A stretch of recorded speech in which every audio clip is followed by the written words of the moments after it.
એકદમ ટેસ્ટી અને ક્રિસ્પી. તમે જુઓ, સંભળાય છે ને સેવનો એકદમ ક્રિસ્પી અવાજ. અચ્છા, તમે જોઈ શકો છો સેવ એકદમ ક્રિસ્પી છે, સાથે એમાં બિલકુલ તેલ નથી. આજે આપણે લોટ બાંધવાની ઝંઝટ વગર નવી રીતે કુંભણિયા સેવ બનાવીશું. તો ઠંડીમાં આવતા લીલા મસાલા સાથે આ સેવને એકવાર મારી રીતે તૈયાર કરશો ને, તો મારી ગેરંટી છે કે ડબ્બો ભરીને સેવ એક જ દિવસમાં ખવાઈ જશે. એટલી ટેસ્ટી, ક્રિસ્પી અને બનાવવામાં સમય ફક્ત 10 જ મિનિટનો લાગશે. તો hello friends, welcome back to foods of fitness. હું છું અંકિતા વણજારા અને ચાલો રેસીપી શરૂ કરીએ. લોટ બાંધવાની ઝંઝટ વગર એકદમ નવી રીતે કુંભણિયા સેવ કે મેથી પાલક સેવ તૈયાર કરવા અહીંયા મિક્સર જારમાં 100 ગ્રામ જેટલા પાલકના પાન લેશું. સાથે આપણે 25 ગ્રામ જેટલા મેથીના પાન લેવાના છે. બધી જ ભાજીઓને ખૂબ સારી રીતે ધોઈ કોરી કરીને તમારે આ મિક્સર જારમાં ઉમેરવાની છે.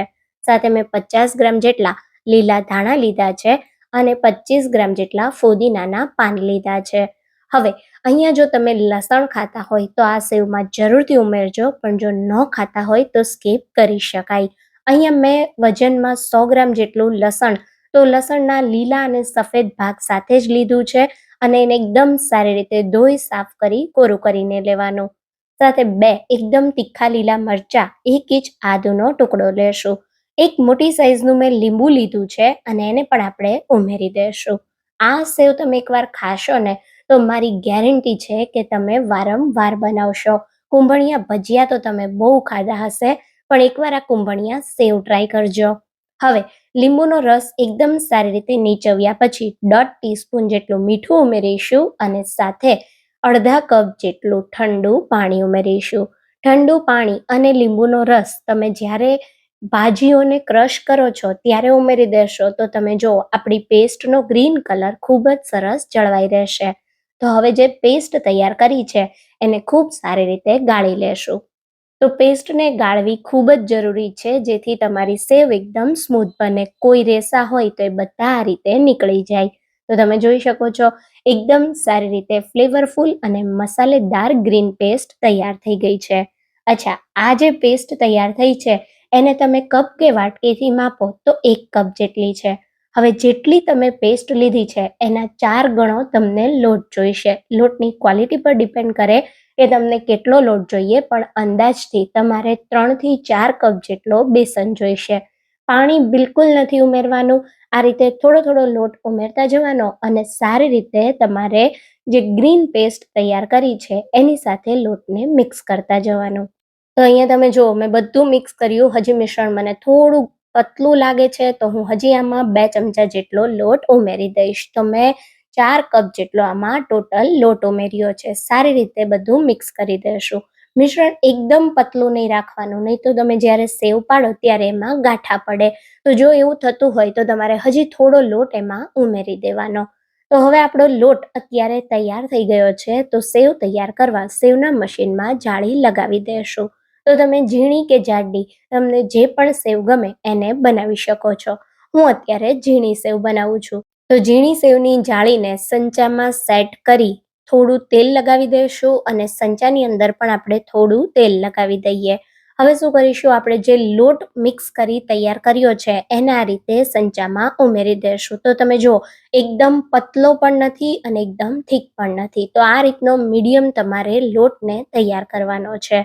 તો આ રીતે સંચામાં સમાય એટલો લોટ ઉમેર્યા પછી હવે આપણે સંચાને બંધ કરતા પહેલા ઉપરની સાઈડ થોડું તેલ લગાવી દઈએ અને પછી સંચાને સારી રીતે પેક કરી દઈએ.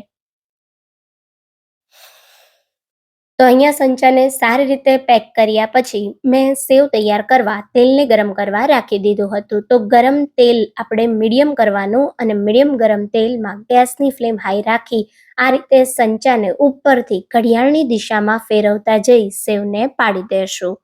સેવને તમે પાડી દો પછી બબલ્સ ઓછા થાય અને થોડી સેવ તમારી સેટ થાય એટલે તરત જ સાઈડને પલટાવી દેવાની. લગભગ 10 થી 12 સેકન્ડ જેટલો સમય સેવને એક બાજુથી કૂક કરવામાં થતો હોય છે.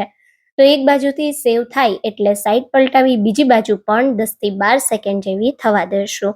આ રીતે તૈયાર થયેલી સેવને હાથમાં લઈ તોડીને ચેક કરો તો એકદમ ક્રિસ્પી થઈ ગઈ છે. મીન્સ કે આપણી સેવ સારી રીતે તળાઈ ગઈ છે. તો હવે આ સ્ટેજ પર સેવને ગરમ તેલમાંથી કાઢી લેશું અને બિલકુલ આ જ રીતે બીજી સેવને તૈયાર કરીશું. તો ફરી મેં ગરમ તેલમાં આ રીતે સંચાને ઉપરથી ઘડિયાળની દિશામાં ફેરવતા જઈ સેવને પાડી લીધી. સેવ એક બાજુથી થોડી થાય એટલે આપણે સાઈડ પલટાવી બીજી બાજુ પણ 10 સેકન્ડ જેવી થવા દેશું. આ સેવને તળાતા ખૂબ જ ઓછો સમય લાગે છે એટલે તરત જ તમારે સાઈડને પલટાવી દેવાની. તો અહીંયા તમે જોઈ શકો છો ખૂબ સારી રીતે મેં બધી જ સેવ બનાવીને તૈયાર કરી લીધી છે. અચ્છા, હવે તમને તૈયાર થયેલી સેવ બતાવું. તો તમે જો થોડી સેવ ઠંડી થાય એટલે આપણે તોડીને ચેક કરીએ તો એકદમ ક્રિસ્પી બની છે. તો તમે જોયું ને, કોઈ પણ જાતનું મોણ નથી ઉમેર્યું અને બિલકુલ સેવમાં તેલ નથી, ખૂબ જ ક્રિસ્પી એવી છે અને સ્વાદ તો એટલો સરસ છે ને કે બનાવશો ને એ જ દિવસે બધી સેવ પૂરી થઈ જશે. તો ડબ્બો ભરીને સેવ તૈયાર થઈ છે. એકવાર તમે મારી રીતે આ મેથી પાલકની સેવ કે પછી કુંભણિયા સેવ ટ્રાય કરજો, બધાને બહુ જ ભાવશે. જો તમને આજની રેસિપી ગમી હોય તો રેસિપીને લાઈક કરજો અને વધારેમાં વધારે શેર કરજો. તો ફરી મળીશું એક નવા વિડીયો સાથે. ત્યાં સુધી થેન્ક યુ ફોર વોચિંગ.